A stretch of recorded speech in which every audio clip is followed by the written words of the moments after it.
Keluaran 14. Firaun bertindak untuk penghabisan kali. Berfirmanlah Tuhan kepada Musa demikian, katakanlah kepada orang Israel, supaya mereka balik kembali dan berkemah di depan Pi Hahirot, antara Migdol dan laut, tepat di depan Baal Zephon.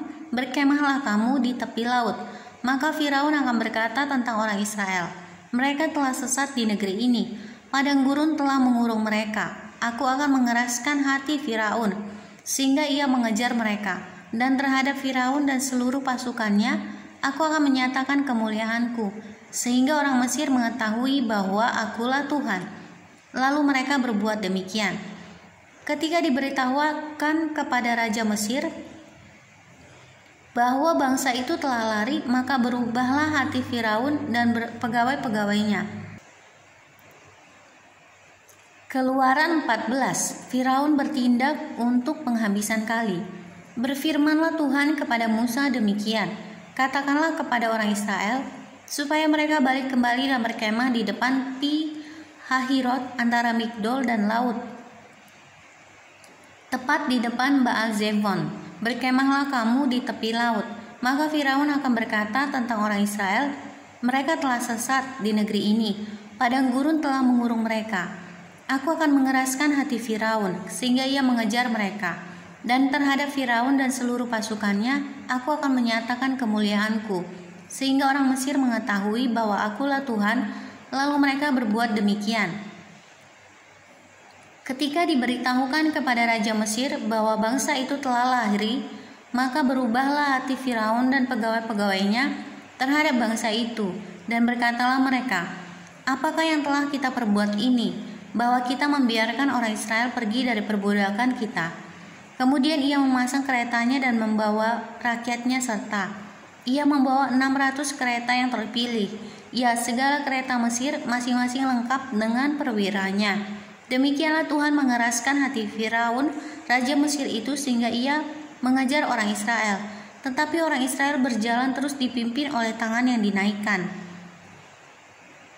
Adapun orang Mesir, segala kuda dan kereta Firaun, orang-orang berkuda dan pasukannya mengejar mereka dan mencapai mereka pada waktu mereka berkemah di tepi laut, dekat Pi Hahirot di depan Baal Zephon.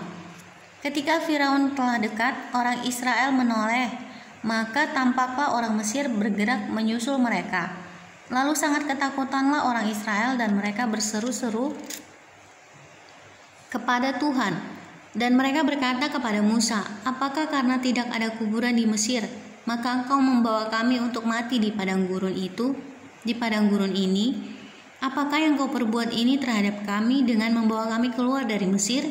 Bukankah ini telah kami katakan kepadamu di Mesir, janganlah mengganggu kami dan biarlah kami bekerja pada orang Mesir, sebab lebih baik bagi kami untuk bekerja pada orang Mesir daripada mati di padang gurun ini. Tetapi berkatalah Musa kepada bangsa itu, janganlah takut, berdirilah tetap dan lihatlah keselamatan dari Tuhan yang akan diberikannya hari ini kepadamu. Sebab orang Mesir yang kamu lihat hari ini tidak akan kamu lihat lagi untuk selama-lamanya. Tuhan akan berperang untuk kamu dan kamu akan diam saja. Menyeberangi laut Teberau. Berfirmanlah Tuhan kepada Musa, mengapakah engkau berseru-seru demikian kepadaku? Katakanlah kepada orang Israel supaya mereka berangkat. Dan engkau angkatlah tongkatmu dan ulurkanlah tanganmu ke atas laut, dan belahlah airnya, sehingga orang Israel akan berjalan dari tengah-tengah laut di tempat kering. Tetapi sungguh aku akan mengeraskan hati orang Mesir, sehingga mereka menyusul orang Israel dan terhadap Firaun dan seluruh pasukannya, keretanya dan orangnya yang berkuda. Aku akan menyatakan kemuliaanku. Maka orang Mesir akan mengetahui bahwa akulah Tuhan apabila aku memperlihatkan kemuliaanku terhadap Firaun, keretanya dan orangnya yang berkuda. Kemudian bergeraklah malaikat Allah yang tadinya berjalan di depan tentara Israel, lalu berjalan di belakang mereka, dan tiang awan itu bergerak dari depan mereka, lalu berdiri di belakang mereka. Demikianlah tiang itu berdiri di antara tentara orang Mesir dan tentara orang Israel. Dan oleh karena awan itu menimbulkan kegelapan, maka malam itu lewat sehingga yang satu tidak dapat mendekati yang lain semalam-malaman itu. Lalu Musa mengulurkan tangannya ke atas laut, dan semalam-malaman itu Tuhan menguapkan air laut dengan perantaraan angin timur yang keras, membuat laut itu menjadi tanah kering. Maka terbelahlah air itu. Demikianlah orang Israel berjalan dari tengah-tengah laut di tempat kering. Sedang di kiri dan di kanan mereka air itu sebagai tembok bagi mereka. Orang Mesir mengejar dan menyusul mereka, segala kuda Firaun, keretanya dan orangnya yang berkuda, sampai ke tengah-tengah laut. Dan pada waktu menjaga pagi, Tuhan yang di dalam tiang api dan awan itu memandang kepada tentara orang Mesir, lalu dikacaukannya tentara orang Mesir itu. Ia membuat roda keretanya berjalan miring dan maju dengan berat, sehingga orang Mesir berkata, "Marilah kita lari meninggalkan orang Israel, sebab Tuhanlah yang berperang untuk mereka melawan Mesir." Berfirmanlah Tuhan kepada Musa, "Ulurkanlah tanganmu ke atas laut, supaya air berbalik meliputi orang Mesir, meliputi kereta mereka dan orang Mesir dan orang mereka yang berkuda."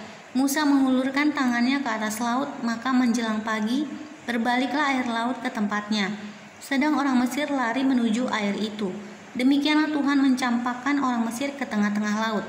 Berbaliklah segala air itu, lalu menutupi kereta dan orang berkuda dari seluruh pasukan Firaun yang telah menyusul orang Israel itu ke laut. Seorang pun tidak ada yang tinggal dari mereka, tetapi orang Israel berjalan di tempat kering dari tengah-tengah laut. Sedang di kiri dan di kanan mereka air itu sebagai tembok bagi mereka. Demikianlah pada hari itu Tuhan menyelamatkan orang Israel dari tangan orang Mesir. Dan orang Israel melihat orang Mesir mati terhantar di pantai laut. Ketika dilihat oleh orang Israel betapa besarnya perbuatan yang dilakukan Tuhan terhadap orang Mesir, maka takutlah bangsa itu kepada Tuhan, dan mereka percaya kepada Tuhan dan kepada Musa hambanya itu.